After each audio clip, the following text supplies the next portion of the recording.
Welcome back. I'm Gila Ross, author of Living Beautifully and host of the Power podcast, where we share short, relatable ideas to impact and upgrade your everyday life.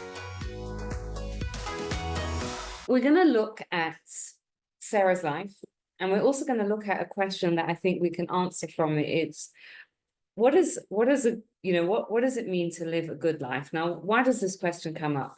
So does anyone want to read the bold sentence right up here? And the life of Sarah was 127 years, the years of the life of Sarah. There's a principle in the Torah that the Torah uses as minimal words as possible. So if you look at the wording of it, does anything jump out at you? The life twice. Yes, it's a little bit redundant, right? Because if it says, and the life of Sarah was 127 years, why does it need to repeat it, the years of the life of Sarah? It's kind of redundant. So what's the redundancy coming to teach us?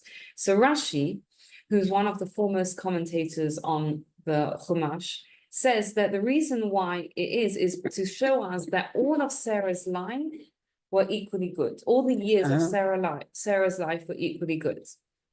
Sounds good? I really want to delve into this idea that all the years of her life were equally good. What do we know about Sarah's life? It was hard. She didn't have her child until she was 90.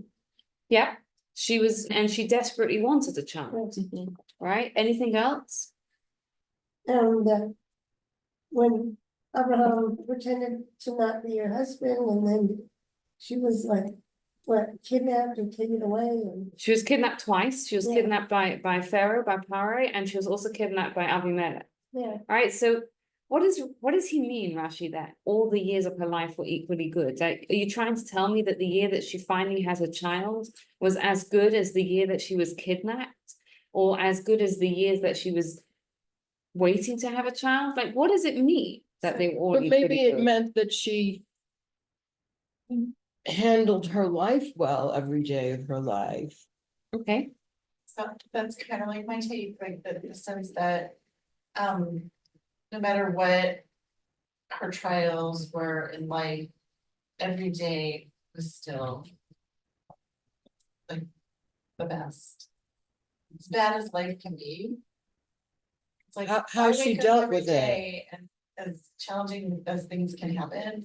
Okay. But every day also helps us get to where we're supposed to be going. That's That's true. purpose, right? Mhm. Even though it's not always apparent to us. Maybe she just walked the path of goodness her whole life. So what does it mean to have a good life? So I'm going to make the question a little bit stronger, and then we're going to try and... So there's a story that's told of a rabbi who lived through the Holocaust. His name was the Chazon Ish. And he was talking to someone once, and he was telling him that for someone who knows the truth, there's no such thing as sadness. I can't say this. He went through the Holocaust, right? And he says, for someone who knows the truth, there's no such thing as sadness in this world. I get it at a philosophical level, but I just don't know that there is such a person in this world that could know that, like, it's unachievable. Okay. So you have to good. say, well, which truth are you talking about that Right, makes that's what's no amazing. sadness? And that would be Hashem's ultimate truth, the purpose for each one of us to be existing in this world. And the purpose that we are here to serve, and that Hashem only gives us what's good. We just can't see it through our lens from our perspective down here. But if we were to be able to see it from the lens of, there's nothing to be sad about. I'm giving you all good. You might be struggling going through it at the moment, but it's ultimately good. But what does that mean? I'm going to push back on you if you don't mind. God forbid someone goes through a loss. They're not supposed to be sad. You know, you have a friend and the friend's going through something challenging. You're supposed to be like, hey, that's so wonderful. You're not supposed to, like, are we supposed to be insensitive to their struggle, their challenge? The hard part that's, excuse me, for me, that's hard to digest is just now, what about the hostages? How does God want us to respond to the news of the hostages? It is sad, I wanna say that, and it has brought a lot of people closer to. Right, that's like, right, my point, other things come from it too. How does he want us to feel? Like, does he not want us to feel sad? No, I think, I think sadness is something that puts us in a different place, but I think he wants us to see things in a different way, to make things better.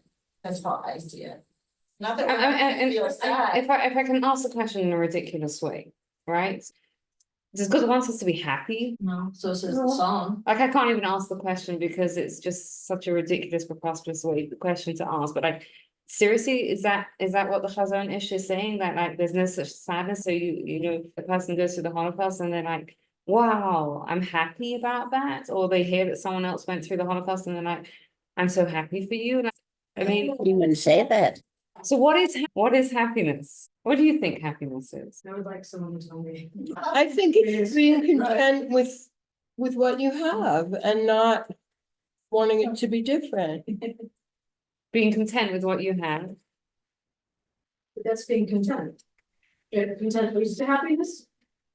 But Not, that's also a tall order, depending on, you know, God forbid someone's sick or someone is in an abusive relationship. Like, are you supposed to be happy with what you have? Like, No. Well, you may not be happy in the situation. But you can still be happy that you have an opportunity to make a difference or to I mean, or whatever that looks like. I was still happy when I got cancer for a second time because I appreciated my husband and the doctors and the friends that I had, so I just focused on that. and that's a beautiful. So I'm going to propose a definition. Real happiness is what we experience when you're doing what you know you should be doing. So let me give you an analogy, right? Imagine there's an alien that lands onto Earth. First time on Earth, walking around, walks past the gym, looks through the window, and he sees this person in the gym lifting weights, sweat dripping down their face and lifting weights. And he thinks to himself, oh my goodness, there must be an evil torturer on the other side of the window of the door who's forcing this person to lift those weights again and again and again, and that's why he's dripping down. Little does the alien realize that not only is this person there voluntarily, but they're paying for the privilege of it, right? Now, And they're paying for the coach to torture them. yeah, and they're paying for the torture extra and a high premium, right? Now, the person who's lifting weights, can it be a painful experience for them? Yes, and probably they want it to be a little bit painful. If they go into the gym and they lift weights and they have a personal trainer and they lift the weights and they don't break a sweat, they walk out, they're like, I don't know if I'm gonna stick with this trainer, right? But the trainer pushes them and they sweat and it hurts. And are they happy? Yes. Yes. Yes, and not only are they happy despite the pain, it's almost because of the pain, right? I wouldn't say the more it hurts, the more happy they are, because you want to have that right threshold of pain, right? You don't want to injure yourself. But they walk out, it doesn't hurt at all. They don't feel that sense of pleasure, right? But they break a sweat and they work hard and they walk out and they feel like, wow, I did something, I accomplished something. And that's an analogy for us, right? We often confuse happiness with that rah, having fun feeling. That doesn't last, right? Yes, it feels great and it feels cool, but you come back from Hawaii and if you're not happy with your life, then it's short-lived. Yes, exactly. But so instead, what is it? Happiness is when our soul knows we're doing what we're supposed to be doing. When we're moving in a direction. Interestingly enough, you can get that sense of pleasure. And if anyone ever accomplished anything in life, right? You worked hard for something, you accomplished something. How does it feel? Great. It feels great, right? This is the kind of the pattern that we're talking about. By the way, how long does that last? That day. Yeah, not very long. Have you ever wondered why it doesn't last long? That feeling of pleasure? There's always the next thing that needs to be done. And it's specifically that way because there's two worlds, right? Buddhism teaches us there's two worlds. There's this world and there's the world to come. And the two worlds are hardwired differently. This is the world where we need to achieve, we need to become. And the next world is the world of being. So when we work hard on something, we achieve it, how much joy do we feel? A lot. Very satisfactory, yeah. And what's that in proportion to? How hard we work. How hard we worked, exactly, right? If you have I don't know, a small work, you clean the kitchen, you feel accomplished? Yes. Very. Now, imagine you've cleaned the entire house. How accomplished do you feel? I'd You've be done it. exhausted. You're exhausted. And after you're exhausted, you feel much more accomplished, right? The pleasure derives from the pain, right? By pain, I mean the amount of effort that we put in, right? And it is a bit of pain because if it's easy, we don't feel that same amount of pleasure from it. Mhm. And we get through what we're supposed to get through because we know that we're working towards something. The pleasure that we get derives from the amount of effort that we put in. And the amount of effort that we put in, we often put in the amount of effort because we know that we're building up to something. Right? And that pleasure doesn't last specifically because what would happen if it lasted? What would happen if We you wouldn't do the next thing that we. Yes, exactly. We would do the one thing and then we'd be like, wow, this is amazing. I've made it, right? I'm retired now, right? And that's not what this world is about, right? So let's sum up where we are so far, right? We're proposing that happiness comes from doing what we're supposed to be doing. So let's try and answer the question of what are we supposed to be doing? What are we supposed to be doing? I go back to fulfilling, trying to ascertain what our purpose is, and then once we ascertain it, to try to live that way. Any other thoughts? Yes. I think we can spend a lot of time trying to figure out like what's my purpose, what's my purpose, what's my purpose. And I think we can sometimes fall into a trap of overthinking it because yes, it's important to know yourself well. It's really important to know yourself well because every single person around this table is different and every single person in the world, the entire world is different and we're made different for a purpose and we're supposed to know ourselves well. But when it comes to our purpose, really it boils down to something as simple as make the best choice now, right? Just make the best choice that you can. Make a good choice, make a good choice, make a good choice. That's all. You wake up in the morning and you see someone else, smile at them. You're about to eat. If you're holding at it, pick something kosher over something non-kosher. If you're holding at it, make a blessing. If you're holding at lighting Shabbat candles, like it's all about elevating the small choices that we can. So I think we can worry about what's my purpose, and sometimes we can overthink it. It's interesting because I once had someone tell me a story. So my family has moved a lot, as some of you may know, right? We lived in Berlin, Germany, and then we lived in Calgary, and we lived in Vancouver, we lived in Manchester, and then we lived in Denver. And each time, like, because we have a communal role, someone once said to me that I guess it's easier for you because you know what your purpose is. And I had a situation in my life where I was sure we were moving to a community because I knew what my purpose was there. And it ended up being that those years that we lived in that community taught me very different things. So I'm saying like sometimes we can think we know what the purpose is. We think what my purpose today is to get up and to deliver a meal to someone, right? And then we have someone in our life that comes and interrupts that plan and suddenly we're forced to learn to be patient or to tolerate some distress in our life or whatever it is, and it could be a very different learning curve. And that's part, I think, of life's journey, is being able to have that flexibility and that ability to say, I don't exactly know what my purpose is, but I know that my purpose is to make the next choice a good choice.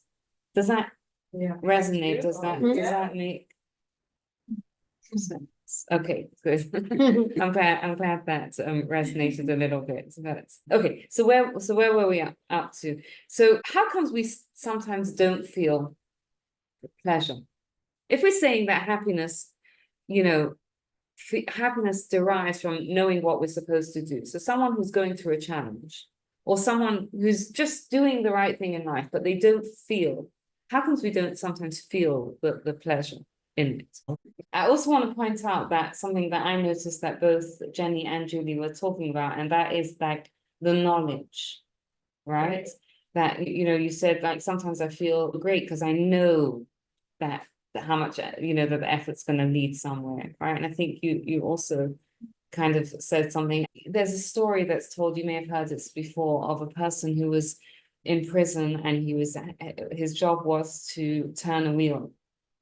For years and years, he had to turn this wheel, and he's imagining what's on the other side of the wheel that he's turning. Maybe there's a factory, maybe there's this, and maybe there's thing.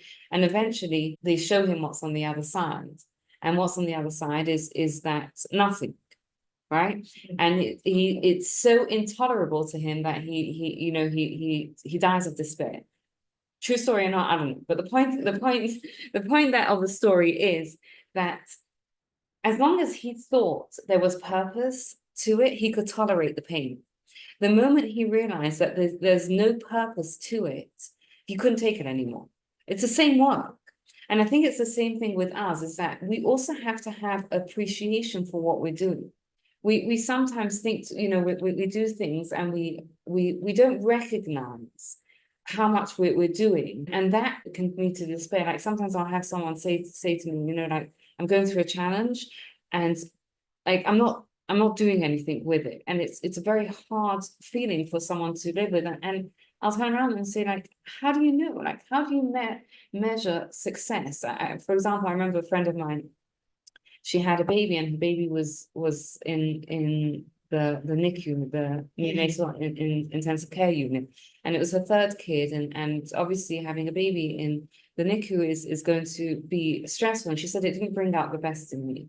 And I said, hold on a second, right? You had two kids at home, you had a baby in hospital. Like, what is the best in those circumstances even mean? Like, and I think sometimes we have to recognize what we're doing. And that's why there's a lot of emphasis in the Torah of when it talks about joy in the Torah, it usually talks about joy in relation to serving God.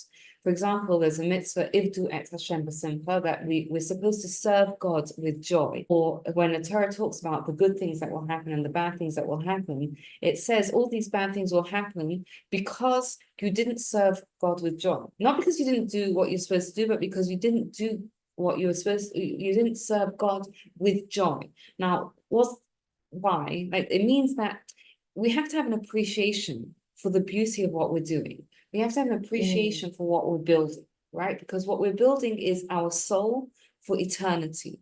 And when a person has that appreciation of how valuable that is what leads to that joy. And I think, what does that joy look like? I'll throw the question open to the group. What does that joy look like? That joy that when you have an appreciation that what I'm doing is meaningful and, purposeful. What does that joy look in our life? I think to me, it goes back to the same definition of what you said for happiness. Like joy is some sort of fulfillment of your purpose. If you can tap into that, then for me personally, it's interesting because I often sit there and I'm like, I don't think I can feel the emotion joy. Like I don't necessarily feel it, but maybe I'm not even defining it correctly. So I mean, that hit me hard when you were like, yeah. What were you gonna say, Julie? So just join on that so many times I'll do what I think is the right choice in the moment, according to halacha or whatever, the holidays or whatever it may be, but I'm not necessarily enjoying or enjoy at doing those things. So what is this Yeah, feeling that we're looking for? right. But what does joy feel like for you? I'm trying to come up with synonyms, but you know, just the feeling of being present and content isn't the right word, but it's just knowing that it's the right place at the right time. It's alignment. It's alignment. Yeah. That's a good word for it. Why is contentment not a good word? I guess to my brain, contentment has a connotation of more passivity. Okay. Whereas joy or happiness or alignment is more, has more energy to it. I also use the word incongruent, like if I'm incongruent or I'm not aligned, then something's off in my universe, right? But then it also goes back to like, you're incongruent or congruent with yourself and your relationship with Hashem. And I think that's the piece that's the disconnect for me personally. And because there is self-sabotage and fear of really believing in that alignment. And sometimes there's also fear of the unknown, right? Mhm. Because if I'm in alignment with God, like, what does that mean? Like, what am I going to have to give up in my life, Mhm. right? So there's also a lot of times a fear of the unknown. But I think you said about contentment, like, for me, contentment is like, yes, I have challenges and I appreciate all the good. And I wanna share, I think, a story that I think maybe clarifies this point a little bit. Have you heard of the word bitachon, emuna, faith, trust? What? Bitachon. So it means kind of like faith, trust. So there was a Rav Pesach Cohen is a speaker, and he lectures around the world. He's quite a well-known speaker. And he tells a story of when he was about 19 years old, and his father was very, very sick with cancer. And his Rebbe at the yeshiva that he was in sees him one day, and he says to him, "How's your father?" And Rav Pesach Cohen says, "I have bitachon, I have trust that he's going to be okay. Trust in God that he's going to be okay." Now his rabbi was very smart, and he knew the situation, and he knew that his father was very, very sick, and he wanted to prepare the boy. So he turned around to him and he says, "That's not what trust in God means, right? Trust in God doesn't mean that that it's going to be okay, that he's going to be okay, it's going to be okay. What it means is that no matter what happens, it'll be meaningful. It can be meaningful, right? You can find meaning in it." Unfortunately, his father passed away. But the point of the story is that, does the Torah want us to be insensitive to other people's sadnesses? No, absolutely not. We're supposed to be sensitive of other people's sufferings. We hear about the hostages. I believe that God wants us to be heartbroken over it, right? That's what I believe. And happiness can coexist at the same time, because, and this I think is what the Chazon Ish is saying, is that there's no such thing as sadness, is that you can be in tremendous pain, and you can still know that there's a purpose that I'm working through for this, right? I am being a better person because of the heartbreak that I'm experiencing through whatever it is. And it doesn't have to be big things. It doesn't have to be big things. It can be small things, right? I do one small thing today better because I know about this heartbreak. Hashem wants us to be sensitive to other people's pain. Hashem wants us to be sensitive to our own pain as well, right? We're not supposed to just ignore it. God gave us emotions, and our emotions are there to teach us things, to bring us closer to our purpose, to bring us closer to God. Happiness can still exist, right? We can be, it's not that, one of my rabbis, Rav talks about it, and he says, Menuchas HaNefesh, which is peace, right? Inner peace. Everyone wants like contentment, serenity, peace. Says, what is it? It's not knowing that everything is going to be okay. It's knowing that no matter what will be, you can find meaning from it. Do I know what this thing that I'm praying for right now, right? Do I know what the result is? I'll use this simple example of the heat in my house. Do I know how much it's going to cost us to end up fixing it? I have no idea. We may need a new boiler, a new furnace. It may be a terrible financial burden, and yet, whatever happens, I can be okay through it. I can find meaning in it. I don't know what the meaning is going to be, but I can maybe the only thing I have to do is accept it, right? Instead of fighting and complaining or whatever, but just to accept that at what it is. And that's I think what Chazon Ish is saying, is that not that we're not going to feel sad and not we're going to do, but that heart, that despair, that we can be happy because our soul can be happy because it knows that no matter what's happening in this world, it's creating something meaningful from. And I'll share with you another story as well. This is a story of a boy called Chesky, and he was a young child, and he was diagnosed with leukemia. And his father was obviously heartbroken about it. And one day he's in shul and he's praying, and someone comes over to him and asks him, "And how's he doing?" And he says, "Things are tough, etc." And he says to him, "Look," he says, "Ele barecha ve'ele basusim va'anachnu v'shem Hashem naski." What does it mean? It means that they come, it's a phrase from Tehillim, from Psalms, which says that they fight with horses and chariots, but we fight with God's name. And what it's saying is that a Jew lives by a different statistic, right?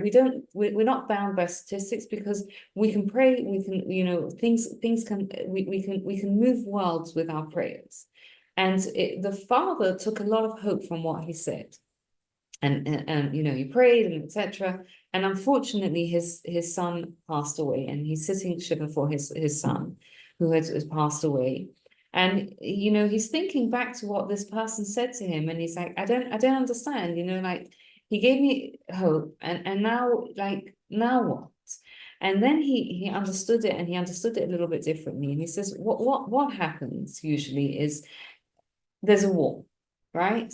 And if someone A loses, war, you said? if there's a war, Yeah, right? Because the phrase is talking about there's a war, and the people that aren't Jewish, they fight they're just with the horses and chariots, but we as Jews have God's on our side as well. And he says what we understand as Jews is that at the end of the war, sometimes we'll win, sometimes we'll lose. And we don't have to go back and second guess ourselves. If you can learn something from it, great. But you don't have to go back and second guess yourself. Like, did we do the right thing? Did we not do the right thing? Because at the end of the day, we understand that, like, what was supposed to happen was supposed to happen. Like, he took it back to his own thing. He says, I don't have to, he went through this terrible tragedy, but he doesn't have to look back and say, maybe I should have gone to a different doctor, or maybe I should have gone to this, or maybe I should have and second guess all the decisions he's making, because he understands that I did my best with the information I had at the time. And at the end of the day, there's a God that runs our life. And I think this is perhaps what, when we talk about Sarah's life being all equally good, this is the belief she had that helped her make those years equally good. She accepted that everything that happened to her was meant to be as part of her journey. And with that, she was able to fulfill her purpose, because her purpose was to bring kindness into the world. And she was able to do that no matter what happened, no matter whether she was waiting to have a child, no matter whether she had a child, no matter whether she was kidnapped, no matter what happened, she believed and accepted, this is from God for my purpose. And I can use that to create something good and meaningful from it. And that's what made her life all equally good. Thank you so much for taking the time to listen. I'd love to hear your feedback. And if you enjoyed this episode, you'll love my book, Living Beautifully, How to Bring Meaning, Joy, and Love into Your Life, based on the timeless wisdom of Pirkei Avot. And please take a moment to rate, review, and subscribe to the podcast so you don't miss out. Have a wonderful day.